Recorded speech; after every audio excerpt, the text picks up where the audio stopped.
السلام علیکم ویورز، میں ہوں آپ کا ہوسٹ حفیظ طاہر اور آپ کو ویلکم کرتا ہوں podcast with Hafeez Tahir میں۔ ویورز، علامہ اقبال کی ایک نظم ہے عورت، اس کے 3 مصرعے میں آپ کو سناتا ہوں کہ وجود زن سے ہے تصویر کائنات میں رنگ، وجود زن سے ہے تصویر کائنات میں رنگ، اسی کے ساز سے ہے زندگی کا سوز دروں، شرف میں بھڑکے ثریا سے مشت خاک اس کی۔ یہ علامہ نے ڈیفائن کیا ہے عورت کو اور عورت کے وجود کو کہ اس کی جو مشت خاک ہے، یعنی جو اس کا پیکر ہے، اس کا جو شرف ہے، جو اس کی جو رسپیکٹ ہے، یا جو اس کی عزت ہے، یا جو اس کو مقام ہے، ان 6 یا 7 ستاروں کے جھرمٹ سے بھی زیادہ ہے جو ہم آسمان پر دیکھتے ہیں، اور اس کی روشنی بہت پھیلی ہوئی ہمیں نظر آتی ہے۔ تو یہ جو بنیاد ہے آج میری اس آپ سے گفتگو کی اور پوڈ کاسٹ کی، وہ یہی 3 مصرعے ہیں اقبال کے، اور اسی حوالے سے میں آپ سے آگے گفتگو کروں گا۔ ویورز، 8 مارچ کو یوم خواتین، عالمی یوم خواتین منایا جاتا ہے، اور پوری دنیا میں اس کو آبزرو کیا جاتا ہے، اور خواتین کے حقوق کی بات کی جاتی ہے، ان کے فرائض کی بات کی جاتی ہے۔ یورپ، امریکہ یا جو ممالک زیادہ تعلیم یافتہ ہیں یا انلائٹنڈ ہیں، وہاں پہ عورتوں نے اپنے حقوق کافی حد تک حاصل کر لیے ہیں، اگرچہ وہاں بھی ضرورت ہے، مگر جو ہمارا یہ ایریا ہے اور یہ جو سب کانٹیننٹ جو کبھی کہلاتا تھا، اور انڈیا، پاکستان، بنگلہ دیش، یہ جو ایریاز ہیں، اس میں عورت کو ابھی بھی کسی دوسرے مقام پہ دیکھا جاتا ہے یا تیسرے مقام پہ دیکھا جاتا ہے، اور اسے وہ جگہ نہیں دی جاتی جو اس کا حق ہے۔ یعنی ہم جو مرد ہیں وہ اپنی مکمل میل شاونزم سے کام لیتے ہوئے عورت کو ایک کموڈٹی سے زیادہ کچھ نہیں سمجھتے۔ کموڈٹی یعنی چیز، کوئی ایک شے جسے ہم حاصل کریں اور وہ اس سے کام لے کے اس کو ہم ضائع کر دیں، پھینک دیں، یا اس کو کہیں سجا دیں کہ پھر اس سے کام لے لیں گے۔ تو یہ جو فیلنگ ہے عورت کو ایک کموڈٹی سمجھنا، یہ ایک غلط خیال ہے اور غلط فیلنگ ہے، اور یہ غلط کونوٹیشن ہے کہ عورت کموڈٹی ہوتی ہے۔ عورت کموڈٹی ہرگز نہیں ہوتی۔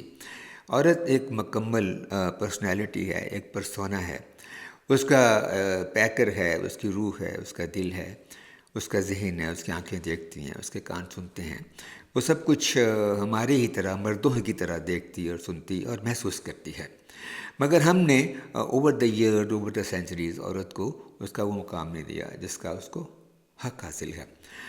جب اللہ تعالیٰ نے آدم کو کریٹ کیا تو پھر اس کے بعد اس نے حوا کو بھی کریٹ کیا، اور پھر ان دونوں کو زمین پہ بھیج دیا کہ جاؤ انسانی نسل پیدا کرو اور اس کی پرداخت کرو اور دنیا کے کاروبار کو چلاؤ اور سمجھو۔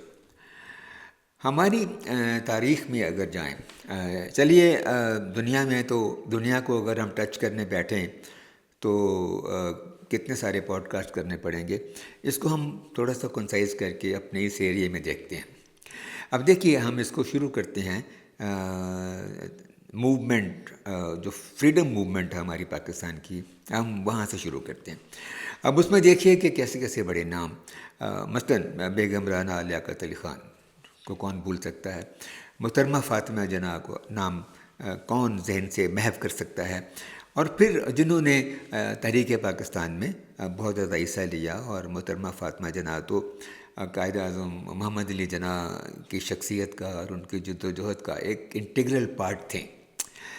اس طرح، اور پھر اس 14 سالہ لڑکی کو ہم کیسے بھلا سکتے ہیں جن کا نام تھا سغرا فاطمہ بیگم، جنہوں نے شکارپور سندھ کے سول سیکریٹریٹ سے یونین جیک اتار کر آل انڈیا مسلم لیگ کا جھنڈا لہرایا تھا۔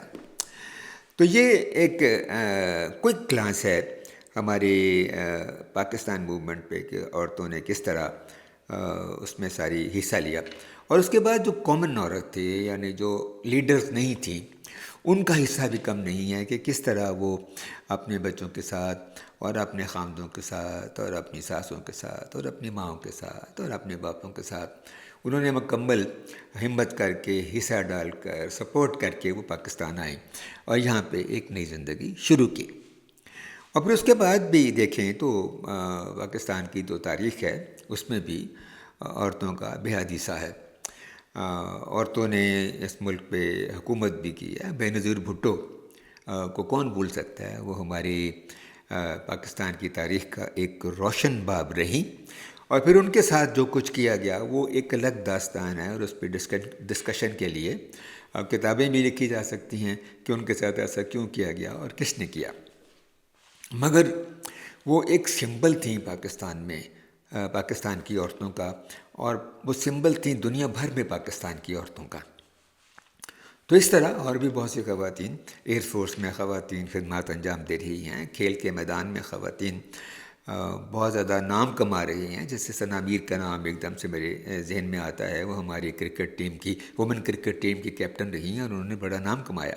اس کے علاوہ بھی بے شمار خواتین ہیں جو میڈیکل میں، سائنس میں، ایجوکیشن میں اور میڈیا میں کام کر رہی ہیں. بہت بڑے بڑے نام ہیں اداکاروں میں اور لکھنے میں اور ڈائریکشن میں. انٹرنیشنل ایوارڈ دیے ہیں ہماری خواتین نے. تو ہم کوئی اس قدر پیچھے بھی نہیں ہیں. مگر جو کامن عورت ہے، جو ہمارے معاشرے میں جو ایک وہ عورت جو اس لیول کی نہیں ہے کہ وہ لیڈر ہو، یا اس کو اس طرح کی اپرچونٹی ملے کہ وہ مشہور ہو جائے، اس کا کیا حال ہے؟ اس کا حال تو بہت خراب ہے. اس کو تو بالکل ایک کموڈٹی کی طرح یوز کیا جاتا ہے، اور اس کے اوپر جب چاہیں، جب آپ ناراض ہوتے ہیں تو آپ اس کو مارتے ہیں، پیٹتے ہیں، اس کے اوپر تیزاب پھینکتے ہیں، اس کو ہراس کرتے ہیں، اور اس کے منہ تیزاب سے جھلس دیتے ہیں، یا اس کو گولی مار دیتے ہیں. تو یہ جو صورت حالات ہے، اس کے خلاف لڑنے کی ضرورت ہے. اور یہی وہ صورت حالات ہے جس سے لڑنے کے لیے، اور عورت کو امپاور کرنے کے لیے، اور عورت کو اس کے حقوق دلانے کے لیے دنیا بھر میں عالمی یوم خواتین منایا جاتا ہے. ویورز، آئین پاکستان کے کئی دفعات ایسی ہیں جن میں عورت کے حقوق کی بات کی گئی ہے. آئین پاکستان ریاست کو پابند کرتا ہے کہ وہ عورتوں کے استحصال کو ختم کرے اور عورتوں کے استحصال کے خلاف قوانین بنائے. اس کے علاوہ آئین پاکستان ریاست کو پابند کرتا ہے کہ وہ عورتوں کو بھی مردوں کے مساوی حقوق دے، ملازمت کے معاملے میں، صحت کے معاملے میں اور تعلیم کے معاملے میں، اور ایکول اپرچونٹی دے معاشرے میں آگے بڑھنے کی. اور آئین پاکستان جو ہے وہ ریاست کو پابند کرتا ہے کہ وہ فیملی لائف، بچوں کی اور عورتوں کے خلاف استحصال کا خاتمہ کرے، اور ایسے قوانین بنائے جس میں عورتیں بھی وہ حقوق حاصل کر سکیں جو مرد حاصل کر سکتے ہیں. تو یہ جو ہمارا آئین ہے، یہ یقیناً یہ پروٹیکشن مہیا کرتا ہے. لیکن کیا یہ پروٹیکشن عورت کو دی جاتی ہے؟ یقیناً ایسا نہیں ہے. عورتوں کو قومی اسمبلیوں، صوبائی اسمبلیوں اور لوکل گورنمنٹس میں آئین کے تحت نمائندگی کا حق حاصل ہے. مگر کیا نمائندگی کا یہ حق جو ہے اسے صحیح طریقے سے عورت تک پہنچایا جاتا ہے؟ میرے خیال میں ایسا نہیں ہے. اب دیکھ لیجئے کہ جب الیکشنز ہوتے ہیں تو جو اصول وضع کیے گئے ہیں آئین میں کہ عورتوں کی سیٹوں کا کس طرح تعین کیا جائے گا، اس میں کیسے کیسے گھپلے ہوتے ہیں. عام عورت کو تو خیر اس سے بہت ہی دور رکھا جاتا ہے، اور ایسی عورتیں جنہوں نے پارٹیوں کے لیے، سیاسی پارٹیوں کے لیے اور اپنے لیڈروں کے لیے قربانیاں دی ہوتی ہیں، ان کی باری بھی ان سیٹوں پہ نہیں آتی، بلکہ انہی عورتوں کو ایسی سیٹوں پر نمائندگی دی جاتی ہے جو پہلے ہی سے کسی نہ کسی سیاسی خاندان سے تعلق رکھ رہی ہوتی ہیں، یا وہ پارٹی کو فنڈز دے سکتی ہیں. تو اس طرح جو آئین کے اندر یہ ایک نمائندگی دینے کی شک موجود ہے، اس کا جائز نہیں بلکہ ناجائز فائدہ اٹھایا جاتا ہے. اور پھر بلیک میلنگ شروع ہو جاتی ہے، اور پھر وہ عورتیں مجبور ہوتی ہیں کہ وہ کوئی ایکٹ، کوئی لا انہیں پسند ہو یا نہ ہو، مگر وہ اس کے حق میں ووٹ ڈالیں. اسی طرح مقامی حکومتوں میں بھی ہوتا ہے کہ عورتوں کو پراپر نمائندگی وہاں پر نہیں دی جاتی، اور اگر دی بھی جاتی ہے تو قانون سازی میں ان کا کتنا حصہ ہوتا ہے اور وہ کس طرح اپنا حصہ نبھاتی ہیں، یہ بھی ایک کویسچنیبل بات ہے. یہ جو ناانصافیاں ہیں ان کو امینڈ کرنے کی ضرورت ہے، جبھی جا کر عورتوں کو معاشرے میں ان کا مقام دیا جا سکے گا. ویورز، میرے خیال میں عورت کا جو ازلی اور ابدی روپ ہے وہ ماں کا روپ ہے۔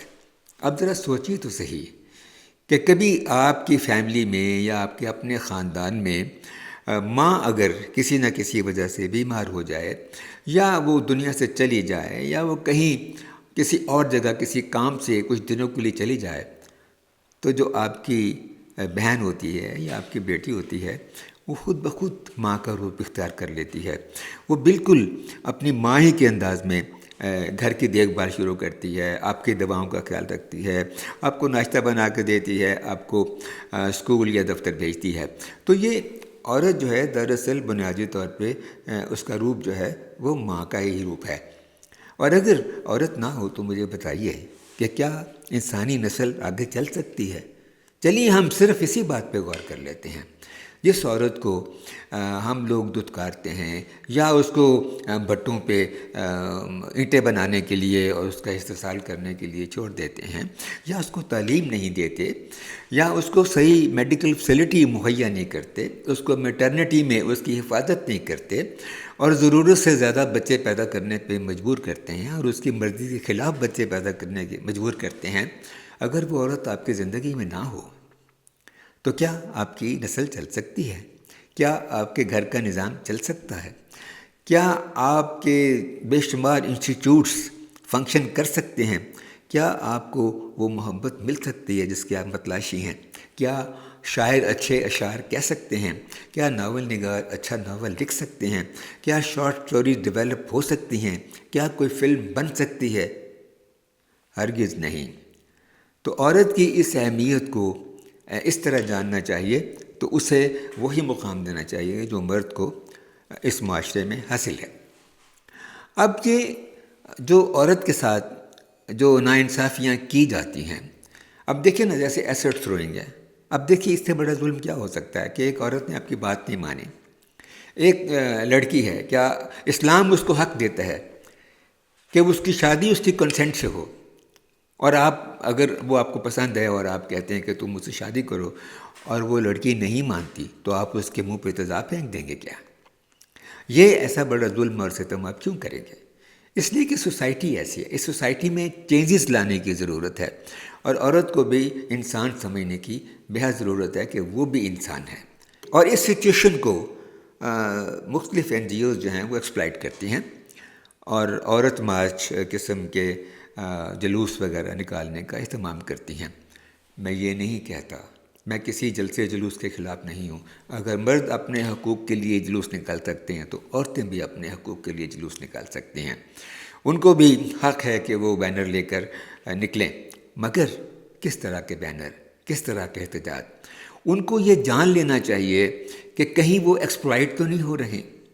کیا ان ساری لڑکیوں نے، ان ساری عورتوں نے جنہوں نے ان مارچوں میں حصہ لیا، انہوں نے کیا کبھی پڑھا ہے آئین پاکستان کہ آئین پاکستان انہیں کیا حقوق دیتا ہے؟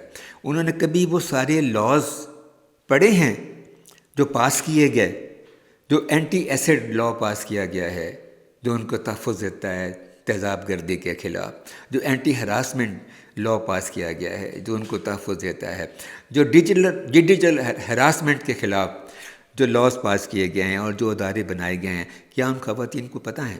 میرا خیال ہے کہ بہت کم لوگوں کو، کم خواتین کو، کم لڑکیوں کو پتہ ہوگا۔ پہلے انہیں چاہیے کہ وہ اپنے حقوق کے بارے میں جانیں۔ اپنے فرائض کے بارے میں تو جانتی ہی ہیں، اور ہماری عورت جو ہے وہ اپنے فرائض بڑی اچھی طرح ادا کرتی ہے، مگر جب حقوق کی بات آتی ہے تو وہ اپنے حقوق جانتی ہی نہیں کہ ریاست انہیں کیا حقوق دیتی ہے، آئین کیا حقوق دیتا ہے، لا ان کو کیا پروٹیکشن دیتا ہے۔ پہلے وہ یہ جانیں اور اپنے حق لینے کے لیے تب نکلیں۔ مثلا جیسے وراثت کا حق ہے، وراثت کا حق تو اسلام نے بھی دیا۔ 8 مارچ ہمیں یاد دلاتا ہے کہ ہم عورتوں کو استحصال ختم کریں اور انہیں بھی ایک انسان سمجھیں، اپنی طرح جیتا جاگتا انسان۔ آپ کا بہت بہت شکریہ۔